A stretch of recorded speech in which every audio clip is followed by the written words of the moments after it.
మాలెట్టి ప్రసాద్ గారు సీనియర్. ఆనాడు కృష్ణ గారికి ఎన్టీ రామారావు గారికి తీర్చిదిద్ది ఇవన్నీ తెచ్చి ఈరోజు అంత పెద్దవారు ఎంత ఒదిగా కూర్చుంటారంటే, నేను ఫోన్ చేయడంలోనే అమ్మ నేను వస్తున్నా అన్నారు. వారు బాబు మంచి సీరియల్ నటిస్తున్నారు. వారికి ఆశీస్సులు మా ఆశీస్సులు మీకు ఎప్పుడు ఉంటాయి నాన్న. ఓకే, పెద్దవారు మా గురువు గారు ధన్యవాదాలు. పిలవలోనే అమ్మ అని మాకు నైటే వచ్చారు. అలాగే మా తమ్ముడు గారు, తమ్ముడు అంటేనే బాగుంటుంది, మా తమ్ముడు చిరుమూలు బాలరెడ్డి గారు. మా జర్నీ దాదాపు ఒక 5-6 సంవత్సరాల నుంచి జర్నీ.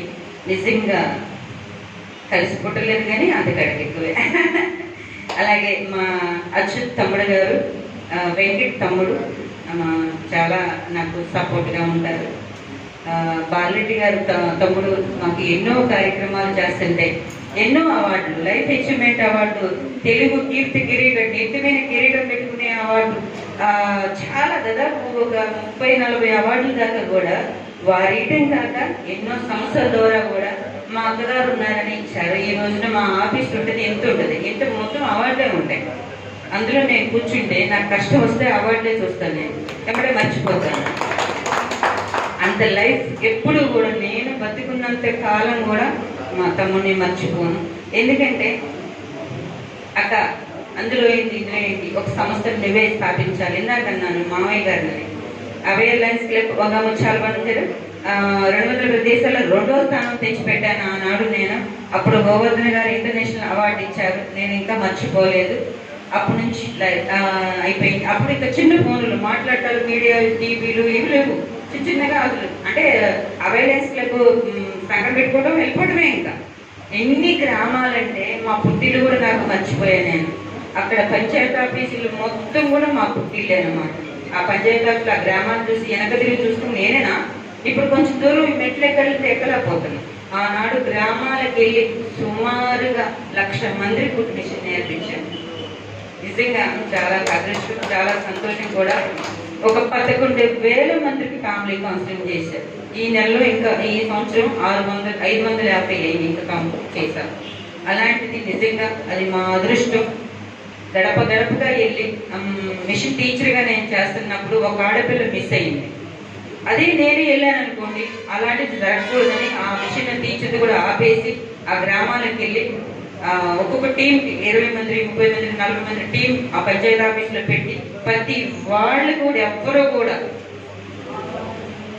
ఆర్థికంగా కానీ ఫైనాన్స్ పరంగా కానీ తప్పుడు మార్గాలు వెళ్ళకపోకుండా తనకంటూ పని నేర్పాను అనుకోండి, ఆ పని ఆ మిషన్ కుట్టుకొని ₹1 సంపాదించుకొని ఆ బిడ్డలను చూసుకుంటుంది ఒక ఆలోచనతో ఆ గ్రామాలకు వెళ్ళి అంత కష్టపడ్డా. నిజంగా ఈ రోజున అది వెనక తిరిగి చూసుకుంటే నాకే భయం వేసింది.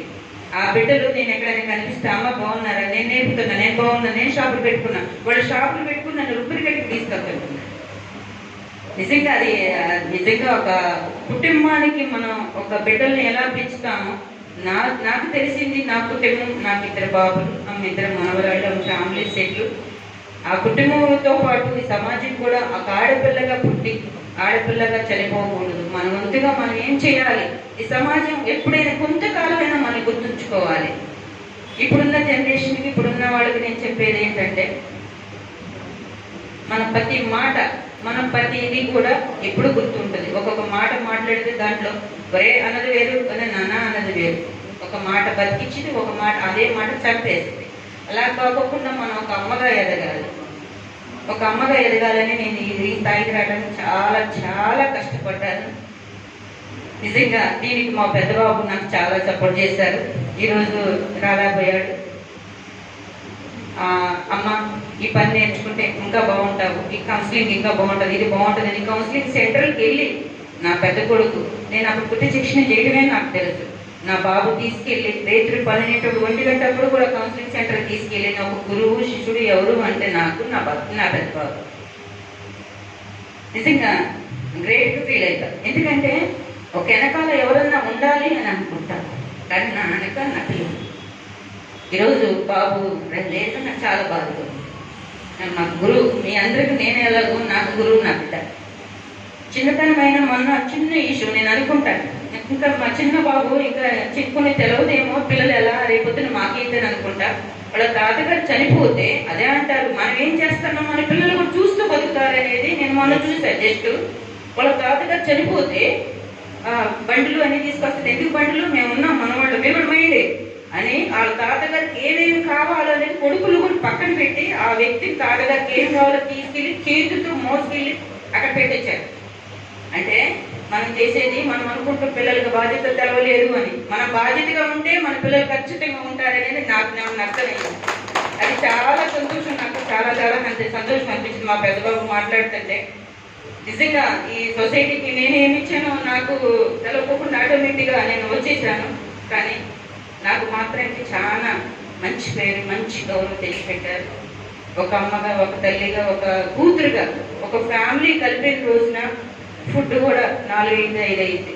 కానీ ఆ రోజు ఫుడ్ కూడా తినబుద్ధి కాదు. ఒక ఫ్యామిలీ కలిపి అమ్మ మేము కలిసాము, ఈరోజు మాకు ఒక పాప ఉంటారు, అమ్మ మేము కలిసాము, ఈరోజు మా సిస్టర్ పెళ్ళాను, అమ్మ ఈరోజు కలిసామని మాట్లాడుతుంటే సంస్థ ఎంత పెద్ద భయంకరంగా ఉంటుందంటే 100 ఏళ్ళు 110 ఏళ్ళు కూడా కాళ్ళ మీద పడిపోతారు. నా వయసు అంతా నా కాళ్ళ మీద పడిపోతే ఆ వ్యక్తి ముందు ఏదైతే అది చేయాలి.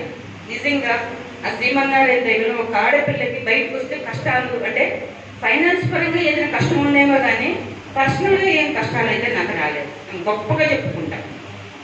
ఎవరైనా సరే ఒక అమ్మ, చెల్లి, కూతురు ఈ టైంలో నన్ను మందలించారు. కానీ ఎక్కడ బ్యాడ్ అనేది నా పర్సనల్ విషయంలో ఎక్కడ పోలీస్ స్టేషన్ దాకా వెళ్ళలేదు. అది గ్రేట్గా చెప్పుకుంటాను. నేను మా టీం కూడా నేను చెప్పేది ఏంటంటే ఎప్పుడైనా సరే మనం కరెక్ట్గా ఉండాలి.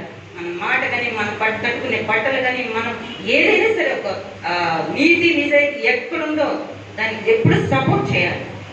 పోలీస్ స్టేషన్లో ఈ రోజున వెళ్ళామనుకో అందరూ కూడా సహకరిస్తారు. నాకు ఎక్కడ కూడా ఇబ్బంది పెట్టలేదు.